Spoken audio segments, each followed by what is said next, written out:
CMUEagles.com here with men's basketball head coach Jeff Sherman following Central Methodist's 4-point win at Missouri Valley. Coach, your opening statement regarding the win. It's obviously anytime you get a win here at Missouri Valley, it's a good win.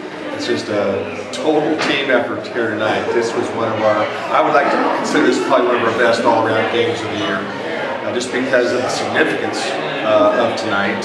For us to reach our goals, which are a little bit high, I think, for many teams at this spot, we have to pretty much win ourselves out for the rest of the way, and these guys set the tone for the last 2 weeks of the season.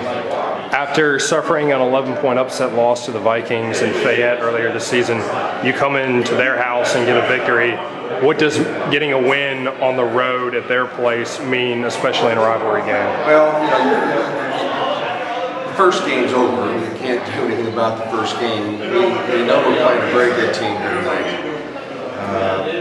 Both teams came out fired right off the bat. They shot a phenomenal percentage in the first half. I thought we still played hard.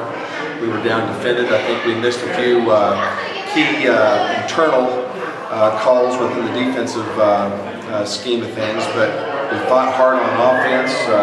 Frank and Melvin Tillmans just played a phenomenal game tonight. Their leadership, I think, stood out. I thought down the stretch, one of the most important aspects was our rebound, not allowing them to get second, third opportunities. And I thought Alex Barner stepped up and controlled the boards for us very well down the stretch. For being the best free throw shooting team in the conference tonight, that didn't show.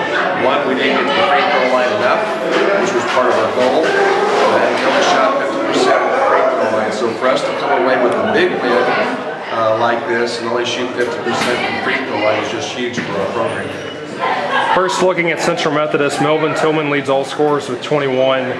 He had a big game against the Vikings the first time around. What does tonight's performance mean for his season, and how do you think his performance tonight carried your squad? Well, he's just had a good year all the way around, but tonight you can see a little bit different fire, I think, in Melvin. He wanted that ball in hand. He specifically wanted it on the point position. He saw something in the defense that we could take advantage of. And that's what a true leader does. You know, he communicates those things. He went out. He distributed the ball. He did the type of things that was necessary for us to be successful. And very unselfish team, very hard-working team tonight. And this is a very tough place to play. And I consider this probably one of our better all-around efforts for the season. Eric Franklin, who's been an assist machine all season, chips in 19 points, second leading scorer on the team, 6 of 7 from the field, 4 of 5 from deep.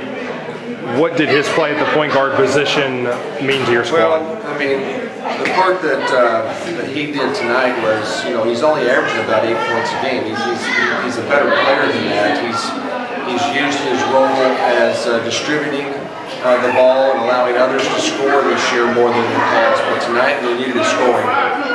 He came up big on 2 or 3 of those threes, and the one that got us up to about the double-digit lead. And I tell you what, that just kind of puts a dagger. Even though they fought back, I mean, we're 11 up, and they got into within 3 points. That last 2 minutes, giving us that gap, we were wearing down. You know, Eric Franklin played the entire game.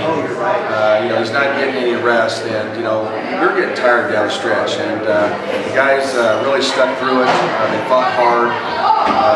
We did make some free throws down the stretch when it counted, but I was more happy with the defensive effort the second half. Did a much better job of communicating. But hey, we're getting down. We're guarding. We're fighting. We're boarding. And that's what we're going to have to do if we want to advance far in the playoffs. Now examining your defense against Missouri Valley, you held Jordan Epps, the leading scorer in the conference, to roughly 6 points below his average, and only 6 of 16 from the field, 0 of 6 from three-point range. What was your message to your team coming into tonight's game regarding him? We had a pretty good game plan against him. It wasn't going to be how many points he was going to score. It was going to be how many points the rest of the team scored. He's going to get his shots anyway. What a great player.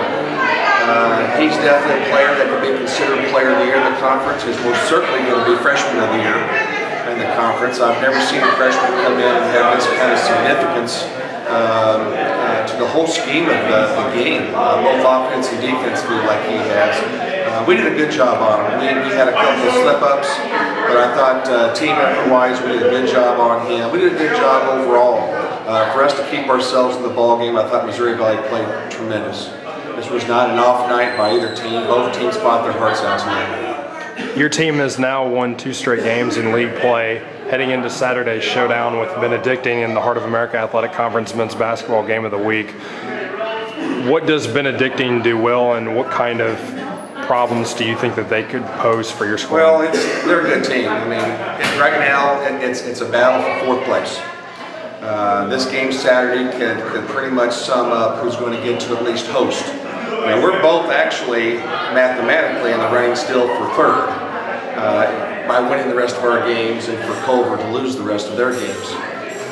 They got the top 3 teams left on their schedule. But bottom line is, Benedictine's a power team. They're just going to, they're the biggest team, strongest team in the conference, most physical. We're just going to have to come out and make sure we're playing our game. We got to get more up tempo. We can't let them slow the ball down. They want the game to be in the 50s. We want it to be in the 70s. So it's going to come down to making sure we establish our game plan against them. Hey, we're ready for them. We thought we should have been the first time at their place, but this game means something, and I think our players are ready to play.